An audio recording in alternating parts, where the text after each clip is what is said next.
नमस्कार, मी अरविंद कड. तुम्ही पाहतात महाटॉक्स लाईव्ह. या लाईव्ह मध्ये तुमचं स्वागत आहे. देशाच्या अर्थमंत्री निर्मला सीतारामन यांनी मोदी सरकारच्या सेकंड टर्मचं आज अंतरिम बजेट जे आहे ते संसदेमध्ये मांडलं. तेच जे बजेट आहे ते आपण आज सोप्या भाषेमध्ये समजून घेणार आहोत. परंतु त्याआधी आपण हे बघूया की हे अंतरिम बजेट म्हणजे नक्की काय असतं. खरं तर हे बजेट पुढील 2 ते 3 महिन्यांच्या कालावधीसाठी मांडण्यात आलेलं आहे. कारण आपल्याला माहिती आहे की सार्वत्रिक निवडणुका म्हणजेच लोकसभेच्या निवडणुका ज्या आहेत त्या एप्रिल महिन्यामध्ये पार पडणार आहेत आणि त्या पार्श्वभूमीवरती जे आहे ते केंद्र सरकारकडनं अंतरिम बजेट मांडण्यात येतं. 2019च्या लोकसभा निवडणुका आल्या तेव्हा सुद्धा असंच प्रकारचं अंतरिम बजेट जे आहे ते पियुष गोयल यांनी मांडलं होतं. खरं तर त्यावेळेस अर्थमंत्री होते ते जेटली होते, परंतु ते आजारी असल्या कारणाने पियुष गोयल यांनी 2019च्या लोकसभेपूर्वी जे आहे ते अंतरिम बजेट मांडलं होतं आणि तसंच बजेट या वेळेत जे आहे ते निर्मला सीतारामन यांनी मांडलेलं आहे. खरं तर आपण बघितलं तर निर्मला सीतारामन यांचं हे 6वं बजेट होतं आणि हे बजेट मांडत असताना एकूण 58 मिनिटं जे आहेत ते निर्मला सीतारामन यांनी संसदेमध्ये बजेट संबंधित जे आहे ते भाषण केलं आणि त्यांनी प्रामुख्याने बजेट मांडताना 4 महत्त्वाच्या गोष्टी आहेत किंवा त्यांनी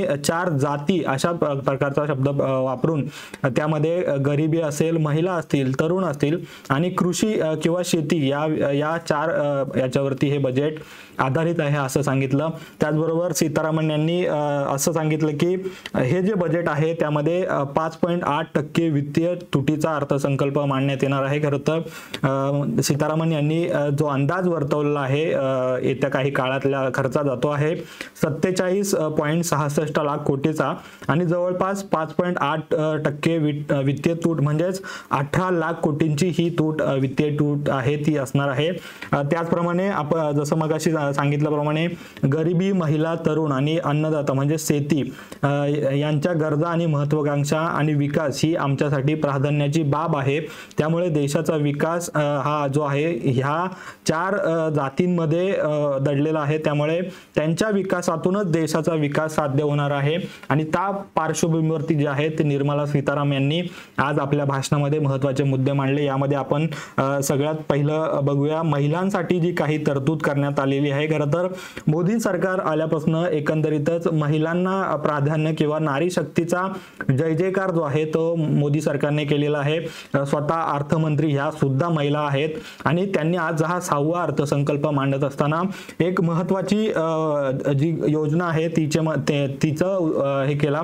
त्यामध्ये आपण जर बघितलं तर लखपती दीदी योजनेचा जो आवाका होता तो 2 कोटीवरून आता 3 कोटीपर्यंत वाढवण्याचा निर्णय जो आहे तो सरकारने घेतलेला आहे आणि त्या संबंधितच आजच्या अंतरिम बजेटमध्ये हा मुद्दा मांडण्यात आला. खरं तर सीतारामन यांनी सांगितलं की 9 कोटी ज्या महिला आहेत त्यांच्या आयुष्यात जे आहे तो बदल झालेला आहे आणि ही जी योजना आहे लखपती दीदी योजना त्यामुळे महिला कुठेतरी स्वावलंबी झालेल्या आहेत देशभरातल्या. एकंदरीतच महिलांच्या दृष्टीने ही योजना महत्त्वाची होती. त्याच प्रकारे त्यांनी अंगणवाडी कार्यक्रम आहेत त्याला सुद्धा गती दिली जात आहे असं सुद्धा या बजेटमध्ये भाषण करताना सांगितलं. त्याचप्रमाणे ज्या 2 कोटी महिला ज्या होत्या लखपती दीदी योजना त्यालाच आता पुढे घेऊन जाताना अजून 1 कोटी महिलांसाठी जी आहे ही योजना करण्यात येणार आहे असं सुद्धा त्यांनी सांगितलं. त्याचप्रमाणे आपण जर बघितलं तर महिलांच्या बाबतीत एक महत्त्वाचा निर्णय जो घेण्यात आला तो म्हणजे इंद्रधनुष्य लसीकरणामध्ये वाढ करण्याचा घोषणा जी आहे ती निर्मला सीतारामन यांनी केली. खरं तर गर्भाशयाच्या महिलांमध्ये जो गर्भाशयाचा मुखाचा कर्करोग आहे तो रोखण्यासाठी जी आहे ती ही इंद्रधनुष्य योजना लसीकरण योजना जी आहे ती राबवण्यात येणार आहे. त्याचप्रमाणे नवीन वैद्यकीय महाविद्यालय कॉलेज महाविद्यालय सुद्धा उघडली जाणार आहेत आणि यासाठी एक महत्त्वाची समिती स्थापन करण्यात येईल असं सुद्धा निर्मला सीतारामन यांनी सांगितलं. एकंदरीतच महिलांचं आरोग्य किंवा महिलांच्या दृष्टीने महिलांचा विकास व्हावा त्यातूनच भारताचा विकास होईल अशा प्रकारचा जो आहे तर निर्मला सीतारामन यांनी सांगितलं. त्याचप्रमाणे 9 ते 14 वर्ष वयोगटातील मुलींसाठी यापुढे मोफत लसीकरण जे आहे ते केंद्र सरकारकडनं करण्यात केलं जाणार आहे. त्याचप्रमाणे नॅनो डीपीएचा वापर सुद्धा यासाठी केला जाणार आहे. एकंदरीतच जी निर्मला सीतारामन यांनी आज घोषणा केली त्यातली दुसरी घोषणा होती जी महिलांसंबंधित आहे ती म्हणजे यापुढे ज्या आशा सेविका असतील त्यांना आता आयुष्यमान भारत योजनेचा जो आहे तो लाभ मिळणार आहे. आपण जर बघितलं तर 2019चं जेव्हा अंतरिम बजेट मांडलं होतं त्यावेळी सुद्धा आयुष्यमान भारत योजनेचा घोषणा करण्यात आली होती आणि तोच मुद्दा पुढे कुठेतरी आता हा 2024च्या अंतरिम बजेटमध्ये सुद्धा मांडण्यात आलेला आहे आणि आता आशा सेविका यांना सुद्धा ही आयुष्यमान भारत योजनेमध्ये सामील करून घेण्यात येणार आहे. त्यामुळे नक्कीच ग्रामीण भागातील ज्या आशा सेविका असतील त्यांना या योजनेमुळे कुठेतरी फायदा होणार आहे.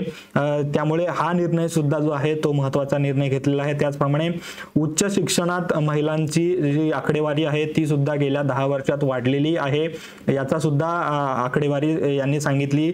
एकूण 10 वर्षात 28% जी आहे ती आकडेवारी जी आहे ती झालेली आहे. त्याचप्रमाणे STM अभ्यासक्रमासाठी मुली आणि महिलांचा जो सहभाग होता तो गेल्या 10 वर्षात 43% वाढलेला आहे असं देखील सीतारामन यांनी सांगितलं. एकंदरीतच महिला कुठेतरी पुढे जात असताना ही टक्केवारी जी आहे ती मोदी सरकार सत्तेत आल्यापासून म्हणजे 2014 पासून सत्तेत आल्यापासून महिलांच्या बाबतीत आमच्या सरकारने जो निर्णय घेतलेला आहे त्यामुळे महिलांच्या विकासामध्ये किंवा एकंदरीतच शैक्षणिक पार्श्वभूमीमध्ये विकास झालेला आहे आणि कुठेतरी महिला पुढे जात आहे असं देखील सीतारामन यांनी सांगितलं. त्याचप्रमाणे प्रामुख्याने सीतारामन यांनी महत्त्वाचा उल्लेख आपल्या भाषणामध्ये केला तो म्हणजे तिहेरी तलाकचा. आपल्याला माहिती आहे की 2018ला या संबंधित जे आहे ते 1 ऑगस्ट 2018ला हा निर्णय आला. तिहेरी तलाक जो होता तो रद्द करण्यात आला होता कायदेशीररित्या आणि त्यामुळे मोठा गदारोळ त्यावेळेस झालेला होता. परंतु महिलांच्या बाबतीत हा निर्णय घेतल्यामुळे कुठेतरी विरोधकांनी सुद्धा मोदी सरकारचं या निर्णयावरून कौतुक केलं होतं आणि याचाच पुनरुल्लेख जो आहे तो निर्मला सीतारामन यांनी आपल्या भाषणात केला. त्यांनी असं सांगितलं की ट्रिपल तलाक किंवा तिहेरी तलाक अवैध ठरवणं आणि संसद आणि स्थानिक सभागृहांमध्ये यापुढे आता 1/3 जागा या महिलांसाठी राखीव ठेवण्यात येणार आहेत आणि तो निर्णय सुद्धा मोदी सरकारच्या कार्यकाळात झाला. त्यामुळे महिलांच्या बाबतीत खरंच बघितलं तर 2014 पासून महत्त्वाचे निर्णय जे आहेत ते केंद्र सरकारने किंवा मोदी सरकारने आपल्याला घेतलेले पाहायला मिळतात. एकंदरीतच यातून महत्त्वाचा उद्देश सांगण्याचा हाच की महिला सबलीकरण असेल किंवा महिलांच्या विकासाची जी गोष्ट असेल ती खरं तर यातून दिसून येते. निर्मला सीतारामन यांनी जो तिहेरी तलाकचा मुद्दा मांडला त्याचप्रमाणे संसदेत आता महिलांना सुद्धा आरक्षण असणार आहे. त्यामुळे 2024च्या निवडणुकीत सुद्धा आपल्याला या संबंधित जे आहे ते निवडणुकीमध्ये महिला मोठ्या प्रमाणात दिसून येतील.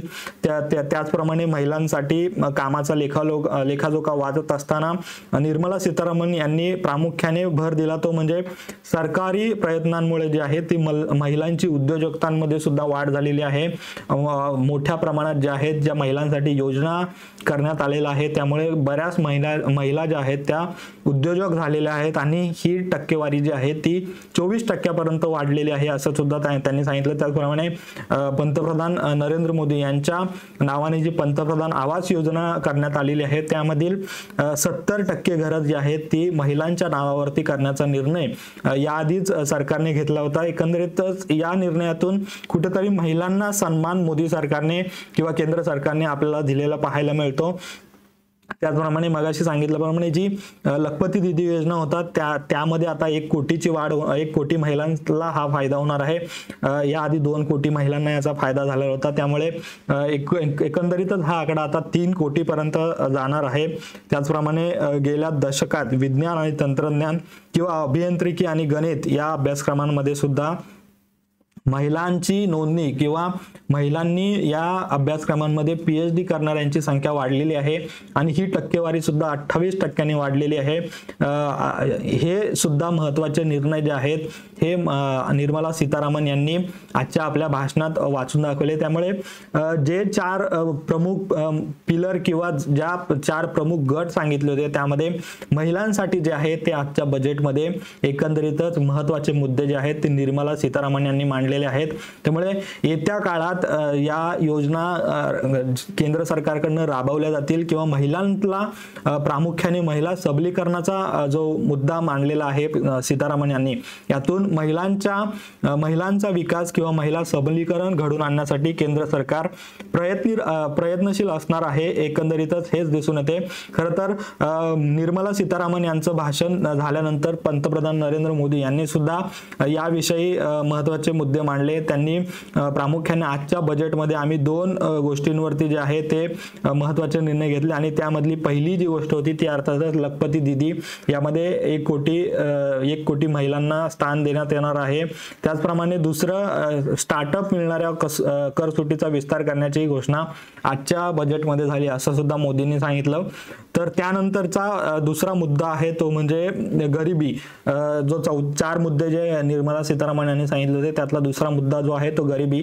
त्यामध्ये खरं तर पंतप्रधान आवास योजनेअंतर्गत येणाऱ्या 5 वर्षात ग्रामीण भागात आणखी 2 कोटी घरं जी आहेत ती बांधली जाणार आहे असं सुद्धा सीतारामन यांनी सांगितलेलं आहे. खरं तर 2019ला जेव्हा मोदी लोकसभा निवडणुकीला प्रचार करत होते त्यावेळेस त्यांनी सांगितलं होते की देशातल्या प्रत्येक नागरिकाला स्वतःचं घर असावं आणि त्या हेतूनच जे आहे ते आम्ही पंतप्रधान आवास योजनेअंतर्गत देशातले जे गरीब नागरिक आहेत त्यांना किंवा गरीब जनता आहेत त्यांना स्वतःचं घर देऊ. आणि त्या पार्श्वभूमीवरच कुठेतरी आपल्याला पाहायला मिळतं की या बजेटमध्ये त्या योजनेला सुद्धा स्थान देण्यात आलेलं आहे. आणि त्यामुळे येत्या 5 वर्षात 2 कोटी नागरिकांचं जे आहे ते स्वतःचं घर होण्याचं स्वप्न पूर्ण होणार आहे. त्यासाठी सरकार जे आहे ते प्रयत्नशील करणार आहे. परंतु आपण मगाशी सांगितल्याप्रमाणे हा अंतरिम बजेट आहे. या संदर्भातली जी या योजनेसाठी किती पैसे लागतील याचं जे आहे त्याची आकडेवारी ही यानंतर हे सरकार जेव्हा निवडणुका होतील आणि नवीन सरकार येईल तेव्हा या संबंधितली आकडेवारी जी आहे ती मांडण्यात येईल. परंतु ही एक महत्त्वाची योजना होती ज्यामुळे सर्वसामान्यांचं किंवा ग्रामीण भागातल्या जनतेचं खरं तर स्वतःचं घर होण्याचं जे स्वप्न आहे ते पूर्ण होणार आहे. त्यानंतर दुसरे एक महत्त्वाचा उल्लेख किंवा घोषणा केली ती म्हणजे जे घरं आहेत त्या घरावरील सोलर पॅनलच्या मदतीने येत्या काळामध्ये 1 कोटी घरांना महिन्याला 300 युनिट पर्यंतची वीज मोफत पुरवण्याचं नियोजन सुद्धा केंद्र सरकारने केलेलं आहे. आपण बघितलं तर दिल्ली जे शासन आहे तिथं सुद्धा अरविंद केजरीवाल यांनी हा निर्णय घेतला होता. तसाच काहीसा निर्णय जो आहे तो अंतरिम बजेटमध्ये केंद्र सरकारने घेतलेला दिसतोय. त्यामुळे जवळपास 1 कोटी घरांना देशभरातील घरांना याचा फायदा होणार आहे. आणि अर्थातच ही जी घरं असणार आहेत ही गरीब जनतेला कुठेतरी वीज मिळावी आणि 300 युनिट पर्यंत जे आहे ते मोफत वीज देण्याचा निर्णय जो आहे तो आज मोदी सरकारने या अर्थसंकल्पात घेतला आहे. त्याचप्रमाणे सर्वांगीण आणि सर्ववर्षी समावेशी विकासाचं धोरण यातून खरं तर मोदी सरकारचं दिसून येतं. एकंदरीतच निर्मला सीतारामन यांनी गरिबीविषयी बोलत असताना 2047 पर्यंत विकसित भारत स्वप्न भारत जो आहे तो बनवण्याचं आमचं धोरण आहे आणि त्या दृष्टीने आम्ही जे देशातील गरीब नागरिक आहेत त्यांच्या भल्यासाठी किंवा त्यांना विकसित भारतात घेऊन जाण्यासाठी आम्ही त्यांच्यासाठी लढू किंवा त्यांचा गरिबांना सुद्धा आम्ही पुढे घेऊन विकसित भारत घडू अशा प्रकारचं वक्तव्य जे आहे ते निर्मला सीतारामन यांनी केलं. त्याचप्रमाणे गरीब वर्गाची जी उत्पन्नाची साधनं वाढवण्यावर सुद्धा आम्ही काम करत आहोत आणि त्याच्यावरती आम्ही जोर देऊ असं सुद्धा निर्मला सीतारामन यांनी सांगितलं. खरं तर महिलांप्रमाणेच गरीब जे जनता आहे देशभरातील त्यांना कुठेतरी या अर्थसंकल्पामध्ये किंवा अंतरिम अर्थसंकल्प जो मांडला त्याच्यामध्ये केंद्र सरकारने प्राधान्य दिलेलं आपल्याला पाहायला मिळतं. एकंदरीतच देशाला स्वतंत्र होऊन 75 वर्षे झालेली आहेत परंतु अजूनही कुठेतरी गरिबी ही आपल्याला भासते आणि त्यावरतीच मोदी सरकारने या अंतरिम अर्थसंकल्पामध्ये जो आहे तो भर दिलेली पाहायला मिळते. त्यानंतरचा तिसरा मुद्दा जो आहे तो तिसरा पिलर जो आहे तो अर्थातच तो आहे म्हणजे तरुण. खरं तर भारताला तरुणांचा देश म्हणून ओळखलं जातं आणि त्याच तरुणांसाठी तरुणांसाठी जे आहे ते आजच्या अर्थसंकल्पामध्ये महत्त्वाचे मुद्दे मांडण्यात आलेले आहे. खरं तर रोजगाराच्या बाबतीत असेल किंवा एकंदरीतच तरुणांना बाहेर शिकण्यास पाठवण्यासाठी केंद्र सरकारने असतील अनेक योजना काढलेल्या आहेत. त्यातलाच एक भाग म्हणजे स्किल इंडिया मिशन अंतर्गत 1.4 कोटी तरुणांना सध्या देशभरात प्रशिक्षण देण्यात येत आहे. अशी जी टक्केवारी किंवा आकडा आहे तो निर्मला सीतारामन यांनी सांगितलेला आहे. त्यामुळे देशभरातील 1.4 कोटी तरुण जे आहेत त्यांना केंद्र सरकारकडून एक प्रशिक्षण जे आहे ते स्किल इंडिया योजनेअंतर्गत दिलं जाते. त्याचप्रमाणे 54 लाख तरुणांमध्ये कौशल्य विकास जो आहे तो घडवून आणण्यात आला आहे असं सुद्धा निर्मला सीतारामन यांनी सांगितलेलं आहे. त्याचप्रमाणे 3000 नवीन ITI ची स्थापना करण्यात आली आहे किंवा 7 IIT, 16 IIM आणि 15 एम्स आणि 390 विद्यापीठांची जी आहे ती स्थापना गेल्या 10 वर्षात मोदी सरकारकडनं करण्यात आलेली आहे. त्यामुळे कुठेतरी तरुणांना रोजगाराबरोबरच शिक्षणाची संधी सुद्धा देण्यात आलेली आपल्याला पाहायला मिळतं. खरं तर भारतातून बाहेरच्या देशात शिक्षणासाठी जाणाऱ्यांची संख्या जी होती ती मोठी होती, परंतु आता ज्या IIT असतील किंवा एम्स किंवा IIM असतील याची संख्या मोदी सरकारने वाढवल्यामुळे कुठेतरी जे भारतातले तरुण आहेत ज्यांना परदेशी चांगल्या शिक्षणासाठी जायचं असतं ते तरुण आता भारतातच थांबतील. हाच हेतू जो आहे तो या सगळ्या योजना असतील किंवा जे शिक्षण किंवा तरुणांना रोजगार उपलब्धी करून दिल्यामुळे याच्यातून कुठेतरी विकसित भारताला चालना मिळणार आहे किंवा गती मिळणार आहे, हेच याच्यातून जे आहे ते दिसून येतं. त्यानंतर निर्मला सीतारामन यांनी असंही सांगितलं की देशातील तरुणांसाठी जो आहे तो येणारा काळ हा सुवर्ण काळ असणार आहे, कारण 50 वर्षासाठी जे आहे ते बिनव्याजी कर्जाच्या योजनेसाठी 1 लाख कोटी रुपयांचं नियोजन जे आहे ते केंद्रीय अर्थमंत्री निर्मला सीतारामन यांनी सांगितलेलं आहे, या बजेटमध्ये केलेलं आहे.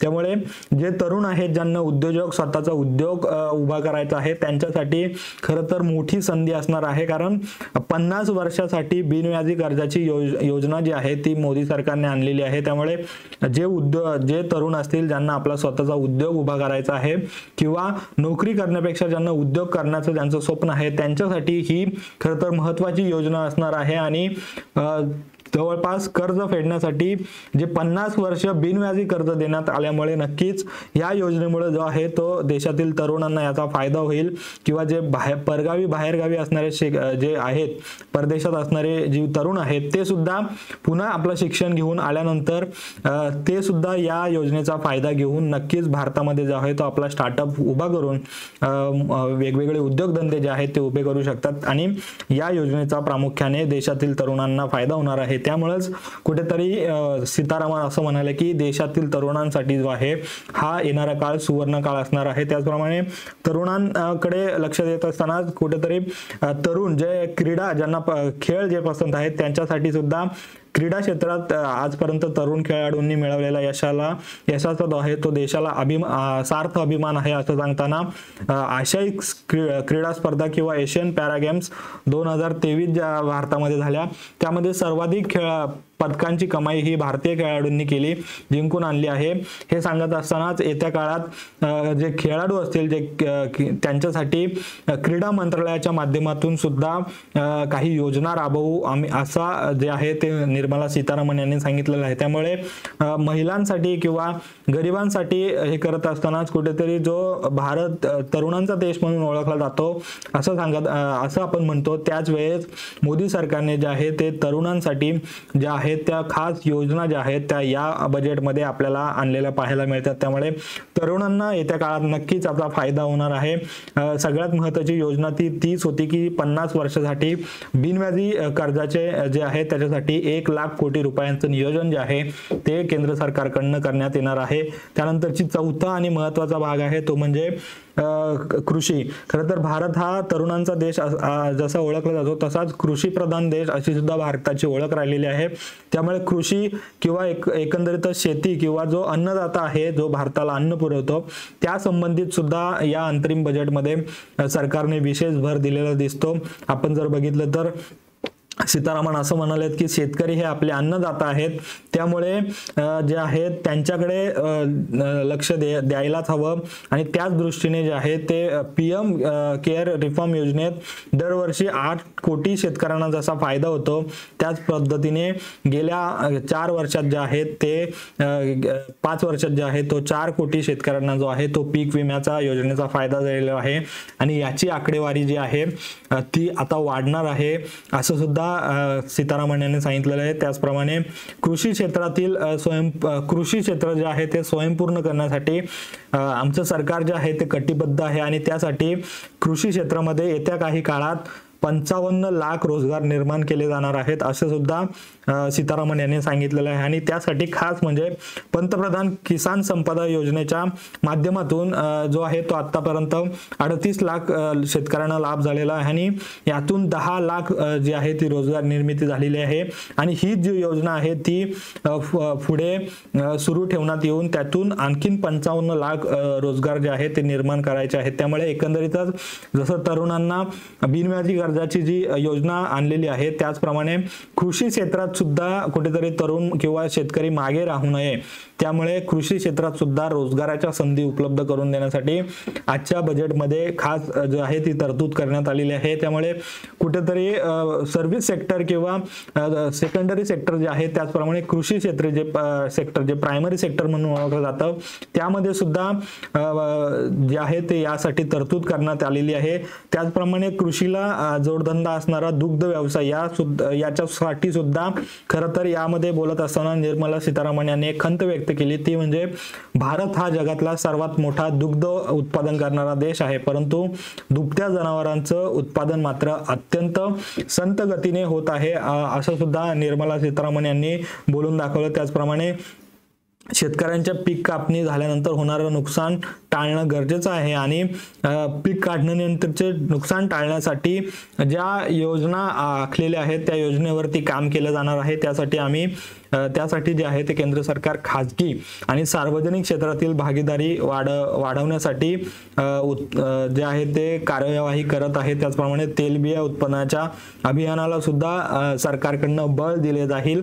या अंतर्गतच नवीन कृषी तंत्रज्ञान आणि कृषी विमा चालनाला जे आहे ते चालना दिली जाणार आहे। त्यामुळे जो 4 कोटी यातला अर्थ हाच की 4 कोटी शेतकऱ्यांना तो विम्याचा फायदा झालेला आहे त्यालाच आता पुढे नेत असताना कुठेतरी नवीन कृषी तंत्रज्ञान आणि नवीन कृषी विमाला चालना देणार आहे, जेणेकरून शेतकऱ्याला जो आहे तो पीक विमा जास्तीत जास्त काढण्यात यावा आणि त्याचा फायदा जो आहे तो शेतकऱ्याला काही नुकसान झाल्यावरती जी म्हणजे अवकाळी पाऊस असेल त्याचप्रमाणे गारपीट असेल किंवा दुष्काळ असेल यावेळी या पीक विम्याचा जे आहे ते योजनेचा फायदा व्हावा असा जो उद्देश आहे तो केंद्र सरकारचा असणार आहे। त्यामुळे एकंदरीतच शेती क्षेत्रात जर आपण सोप्या भाषेत बघितलं तर 55 लाख रोजगार निर्मिती होणार आहे आणि त्याचबरोबर पीक विम्याची जी योजना आहे त्या पीक विम्याच्या योजनेला चालना मिळणार आहे। त्यामुळे शेतकऱ्यांच्या दृष्टीने सुद्धा महत्त्वाचे निर्णय होते त्या या संकल्पात घेण्यात आले आणि त्यामुळे शेतीप्रधान देश असणाऱ्या शेतकऱ्यांना मोदी सरकारच्या या अंतरिम संकल्पातून आहे तो महत्त्वाचा निर्णय हाच आहे की त्यांच्या पीक विमा आणि त्याचप्रमाणे शेती क्षेत्रामध्ये होणारे रोजगार।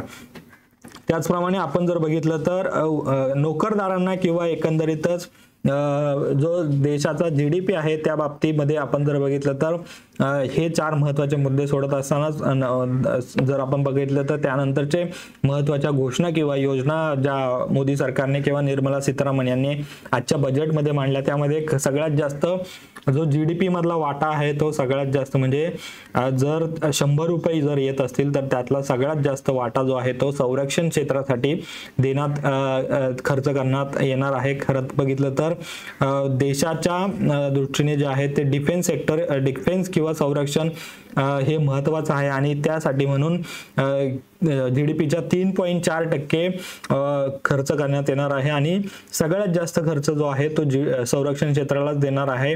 त्यामुळे येत्या काही काळात जे आहे ते संरक्षण बजेटमध्ये मोठी वाढ झालेली आपल्याला पाहायला मिळेल. एकंदरीतच आपण जर बघितलं तर आतापर्यंत संरक्षण बजेट जे आहे ते 11.1% वाढल्याचं सीतारामन यांनी सांगितलेलं आहे. त्यामुळे महत्त्वाचं म्हणजे आणि त्यामुळे आता या अंतरिम बजेटमधून सरकारने संरक्षण बजेटसाठी 11,11,111 कोटी रुपये झाल्याचं सांगितलेलं आहे. त्यामुळे कुठेतरी संरक्षण क्षेत्राला मोदी सरकारने प्राधान्य दिलेलं आहे. अर्थातच पहिलं प्राधान्य जे आहे ते महिला, कृषी, तरुण असतील आणि त्यानंतर संरक्षण क्षेत्र जे आहे त्याच्यावरती सगळ्यात जास्त खर्च करणार आहे. त्याचप्रमाणे महत्त्वाची घोषणा या अर्थसंकल्पात केली ती म्हणजे 14,000 सामान्य रेल्वेच्या बोगी आता वंदे भारतच्या दर्जानुसार विकसित केल्या जाणार आहे. खरं तर आपण बघितलं रेल्वेच्या बाबतीत जर आपण बघितलं तर रेल्वे बजेट जे आहे ते याच संकल्प याच्या आधी वेगळं मांडलं जायचं, पण 2017 पासून जे आहे ते अर्थमंत्री जेव्हा अरुण जेटली होते त्यांनी हे बजेट जे आहे ते रेल्वे बजेट वेगळं न करता जे महत्त्वाचं जे एकच बजेट मानलं जातं त्यामध्ये मांडण्याचा निर्णय घेतला आणि त्या दृष्टीने जो आहे तो आता ज्या 14,000 सामान्य रेल्वे बोगी आहेत त्याला आता वंदे भारतच्या दर्जानुसार विकसित केल्या जातील. खरं तर वंदे भारत ट्रेनमुळे आपल्या भारतीय रेल्वेचा चेहरा मोहरा बदललेला आपल्याला दिसून येतो. त्यामुळे तशाच धर्तीवरती जे आहे ते 14,000 सामान्य रेल्वेच्या बोगी आता वंदे भारतच्या दर्जावर विकसित केलेला आहे आणि याचा उद्देश या योजनेचा एकच असणार आहे, तो म्हणजे सर्वसामान्य प्रवाशांना चांगली आणि सुरक्षित प्रवास करता यावा, चांगल्या सुविधा मिळाव्या. त्याचप्रमाणे जे आहे ते लोकांना रेल्वेबद्दल जे आहे तो रेल्वेकडून ज्या सुविधा मिळतात त्या चांगल्या पद्धतीने घेता याव्यात यासाठी जे आहे ते या धर्तीवर जे आहे ते सामान्य रेल्वेच्या बोगी जे आहे ते वंदे भारतच्या दर्जानुसार करण्यात येणार आहे. त्याचप्रमाणे याला जोडून महत्त्वाचा निर्णय जो आहे तो सीतारामन यांनी सांगितला, तो म्हणजे 3 मोठे रेल्वे कॉरिडॉर जे आहेत ते प्रकल्प राबवले जात आहेत आणि PM गतिशक्ती योजनेअंतर्गत हे प्रकल्प जे आहेत ते राबवले जातील. आपण जर बघितलं PM गतिशक्ती ही योजना सुद्धा केंद्र सरकारची महत्त्वाची योजना आहे. एकंदरीतच सर्व्हिस सेक्टरवरती ही योजना सगळ्यात जास्त काम करते आणि भारत सरकारचं जर सगळ्यात मोठं क्षेत्र बघितलं ज्यामध्ये रेल्वे आहे, खरं तर रेल्वेचा अर्थसंकल्प वेगळा मांडला जायचा हे मगाशी सांगितलं, परंतु सगळ्यात जास्त सरकारी नोकऱ्या असतील किंवा सगळ्यात जास्त सेवा देणारी हे म्हणून रेल्वेकडे पाहण्यात येतं आणि त्याच रेल्वेमध्ये आता कायापालट करण्याचा निर्णय आपल्याला या योजनेमधून घेतलेला पाहायला मिळतो. त्यामुळे येत्या काही वर्षांमध्ये ज्या सर्वसामान्य रेल्वे बोगी आहेत त्या वंदे भारतच्या दर्जानुसार आपल्याला पाहायला मिळतील आणि याच्यातून नक्कीच जे भारतातली जनता आहे त्यांना चांगल्या सुविधांसोबतच सुरक्षित असा प्रवास करता येणार आहे. त्याचप्रमाणे रेल्वेनंतर आता हवाई क्षेत्रासाठी सुद्धा 1,000 नवीन विमानांची तरतूद करण्यात आली असून 500हून अधिक नव्या हवाई मार्गांचे प्रस्ताव विचाराधीन आहेत असं सुद्धा केंद्रीय मंत्री निर्मला सीतारामन यांनी सांगितलेलं आहे.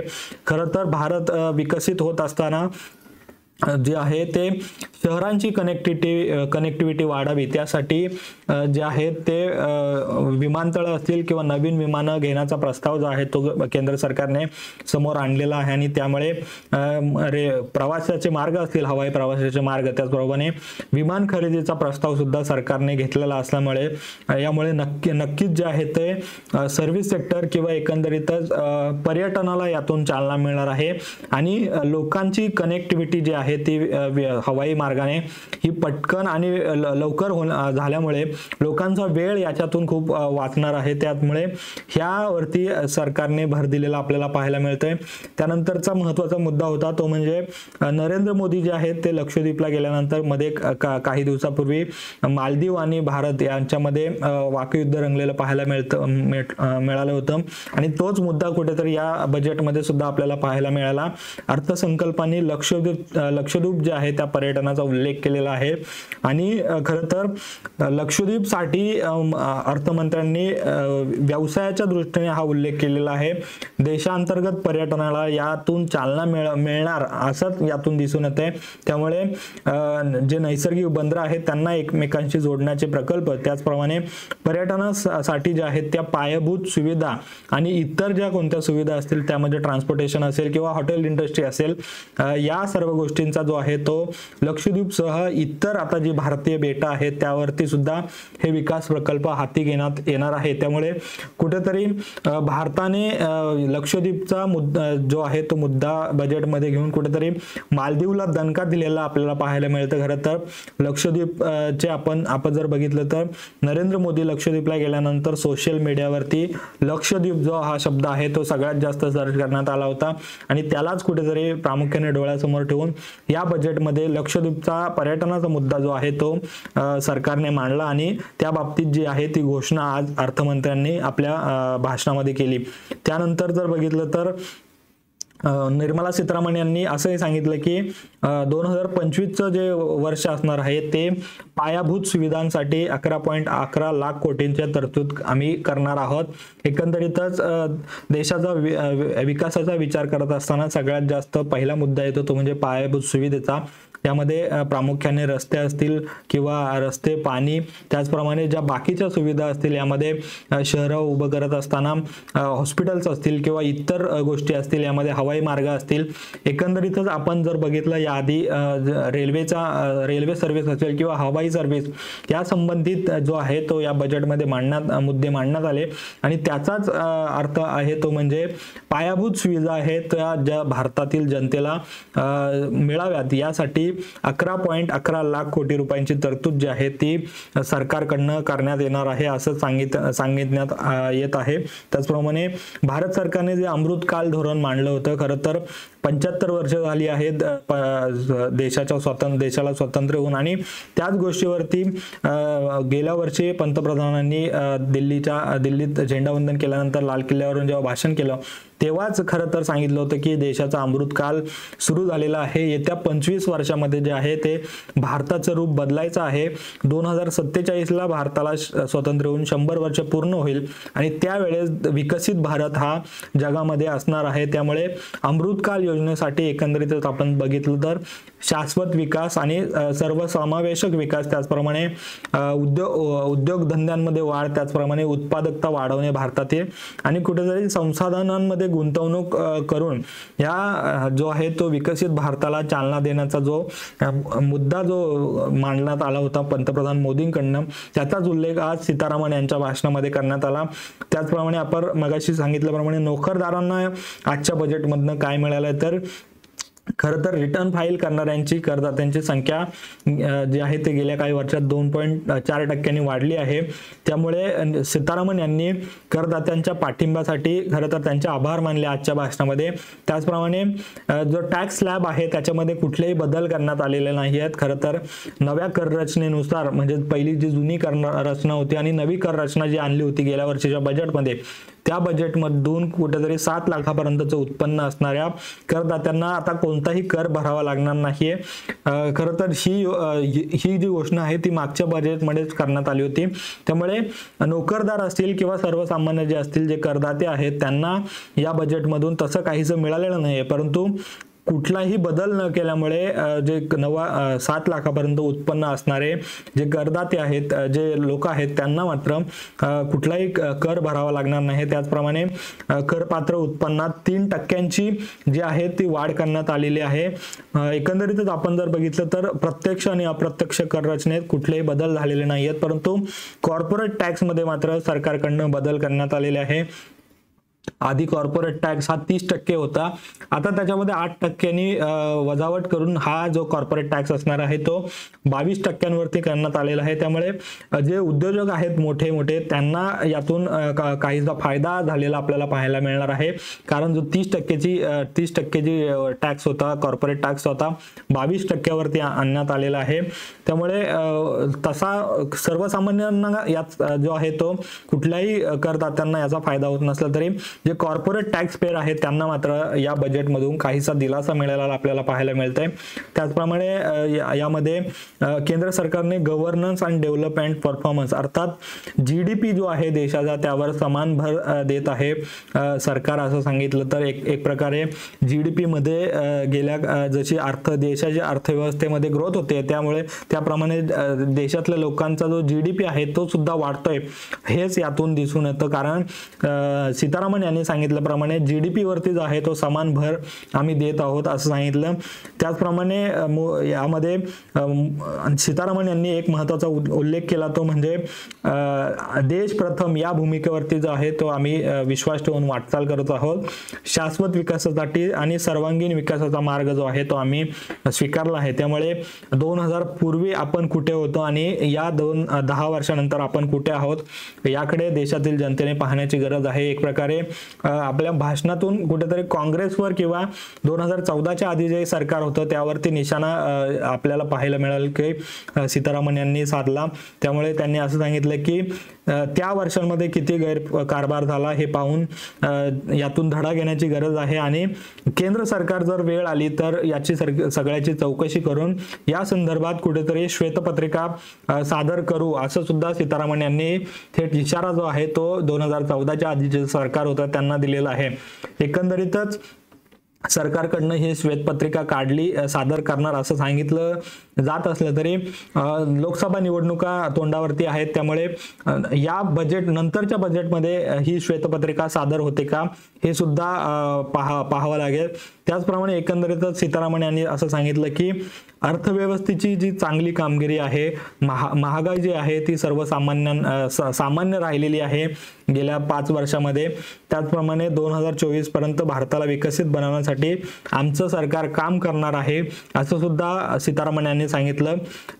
दुसरी एक महत्त्वाची गोष्ट किंवा त्या संबंधित उच्चस्तरीय समिती स्थापन करण्याचा उल्लेख सुद्धा सीतारामन यांनी आपल्या भाषणामध्ये केला ते म्हणजे वेगाने वाढणारी लोकसंख्या आणि विकास यातून निर्माण होणाऱ्या आव्हानांचा सामना करण्यासाठी एक उच्चस्तरीय समिती स्थापन करण्याचा निर्णय जो आहे तो केंद्र सरकारने घेतलेला आहे. खरं तर आपण बघितलं तर भारत जो आहे तो आता जगामध्ये सगळ्यात जास्त लोकसंख्या असणारा देश झालेला आहे. खरं तर चीन हा देश जगामध्ये सगळ्यात जास्त लोकसंख्या असणारा देश होता परंतु आता भारताने चीनला मागे टाकत जगामध्ये 1 नंबर झालेला आहे लोकसंख्येमध्ये आणि त्या वाढत्या अर्थव्यवस्थेबरोबर वाढती लोकसंख्येला आळा घालण्यासाठी किंवा त्यावरती जी लोकसंख्या वाढेल त्यांच्या आव्हानांचा सामना करण्यासाठी सरकारने हे एक मोठं पाऊल उचललेलं आपल्याला पाहायला मिळते आणि यावरती उच्चस्तरीय समिती स्थापन केल्यानंतर ही समिती जेव्हा सरकारला अहवाल देईल त्यानंतर सरकार या संबंधित काही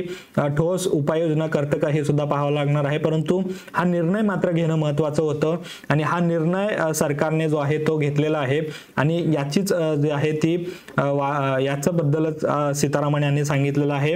त्याचप्रमाणे सीतारामन यांनी जे 58 मिनिटं भाषण केलं अर्थसंकल्प मांडत असताना एकंदरीतच मोदी सरकारने जे गेल्या 10 वर्षामध्ये ज्या योजना आणल्या यामध्ये प्रामुख्याने महिलांना डोळ्यासमोर ठेवून किंवा देशाचं संरक्षण किंवा डिफेन्स क्षेत्राला समोर ठेवून ज्या महत्त्वाच्या योजना आणल्या ज्या सगळ्यात जास्त खर्च जो आहे तो जीडीपीला जो जीडीपीचा खर्च आहे तो डिफेन्स सेक्टरवर करण्यात येणार आहे आणि एकंदरीतच जे आहे ते सगळ्या पद्धतीने लोकांना हे करण्यासाठी जो सरकार मोदी सरकार जे आहे ते देशातील जनतेसाठी काम करते असं सांगत निर्मला सीतारामन यांनी सांगितलं की हा जो बजेट आहे ते अंतरिम आहे. लोकसभा निवडणूक झाल्यानंतर आम्हाला विश्वास आहे की आम्हीच पुन्हा सत्तेवरती येऊ आणि आम्ही सत्तेवरती आल्यानंतर जो आहे तो जुलैमध्ये पूर्ण अर्थसंकल्प आम्ही मांडू असा एक प्रकारचा विश्वास सुद्धा जो आहे तो निर्मला सीतारामन यांनी मांडलेलं पाहायला मिळालं. खरं तर सर्वसामान्यांना यातून जो फायदा झालेला आहे तो म्हणजे एकच की कर रचनेत कुठला बदल झालेला नाही किंवा कॉर्पोरेट टॅक्स पेअर असेल त्यांना सुद्धा काहीसा फायदा झालेला आहे परंतु प्रामुख्याने जो भर देण्यात आला होता तो सीतारामन यांनी सांगितल्याप्रमाणे ते 4 पिलर होते किंवा त्या 4 गोष्टी होत्या. त्या म्हणजे महिला प्रामुख्याने असतील, त्यानंतर देशातले तरुण असतील, त्यानंतर अन्नदाता म्हणजे शेतकरी असतील आणि त्यानंतर जे देशातील गरीब जनता आहे त्यासाठी महत्त्वाचा अर्थसंकल्प हा होता. एकंदरीतच त्यांच्या दृष्टीने सरकारने बऱ्याच काही घोषणा किंवा बऱ्याच तरतुदी असतील त्या याच्यामध्ये केल्या. खरं तर हा अंतरिम अर्थसंकल्प होता, त्यामुळे हा 3 महिन्याचा जो खर्च असतो जो लोकसभा निवडणूक होईपर्यंत सरकारला करायचा असतो, यामध्ये बराचसे प्रशासकीय खर्च असतो. कारण भारत हा भारतामध्ये इतक्या प्रशासकीय गोष्टी आहेत की त्यांचे सगळ्यांचे पगार देण्यासाठी म्हणून जो पैसा लागतो त्यातली ही तरतूद होती. आणि या तरतुदीमध्येच खरं तर डिफेन्स सेक्टर असं असतं की लोकसभा निवडणूक कोणाचं सरकार येऊ किंवा नाही येऊ, परंतु देशाची संरक्षण हे मात्र महत्त्वाचं असतं. आणि प्रत्येक सरकारला या संबंधित जे आहे ते लोकसभा निवडणुकीच्या पार्श्वभूमीवरती डिफेन्स सेक्टरसाठी जी आहे ती तरतूद पैशांची किंवा एकंदरीतच याची करावी लागते. त्यामुळे डिफेन्स सेक्टरला महत्त्व दिलेलं आहे. त्याचप्रमाणे ज्या गरीब किंवा महिलांचं जे आहे त्यांच्या ज्या योजना सुरू आहेत त्या योजनांना कुठेही विखंड होऊ नये म्हणून त्यासाठी हे महत्त्वाचं जे आहे ते अंतरिम बजेटमध्ये निर्णय घेण्यात आले. त्याचप्रमाणे जो जगाला पोषणारा शेतकरी म्हणजे पोशिंदा आहे त्यांच्या ज्या योजना सुरू आहेत किंवा त्यांच्यासाठी ज्या नवीन तरतुदी आहेत त्याची प्रामुख्याने या अंतरिम बजेटमध्ये घोषणा करण्यात आली किंवा जे निर्णय आहेत ते सरकारने घेतलेले आहेत.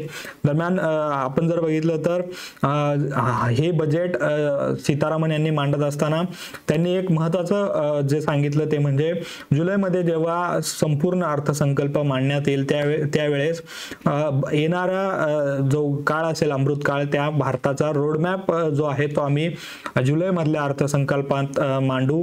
कारण परफॉर्मन्स ट्रान्सफॉर्म हे जे आहेत या धोरण घेऊन आम्ही देशाच्या विकासाला चालना देणार आहोत आणि या गोष्टीला धरूनच जो आहे तो देश प्रगती पथावरती जाईल आणि 2047 पर्यंत आपण विकसित भारत असू असा एक विश्वास सीतारामन यांनी आपल्या भाषणातून जो आहे ते सांगितला. दरम्यान हे होतं जे बजेट होतं जे सोप्या भाषेत सांगण्याचा हा एक प्रयत्न होता. दरम्यान असेच व्हिडिओ जे आहे ते आम्ही तुमच्यापर्यंत महाटॉक्स लाईव्हच्या माध्यमातून घेऊन येत असतो. बुलेटिन असो किंवा इतर काही व्हिडिओ असतील. आज बजेट जे होतं अंतरिम बजेट मांडण्यात आलं आणि ते तुमच्या प्रेक्षकांपर्यंत सोप्या भाषेत मांडण्याचा हा आमचा प्रयत्न होता. दरम्यान असेच व्हिडिओ पाहण्यासाठी आमच्या महाटॉक्स लाईव्ह या YouTube चॅनलला सबस्क्राईब करा आणि फेसबुक पेजला फॉलो आणि लाईक करा. धन्यवाद.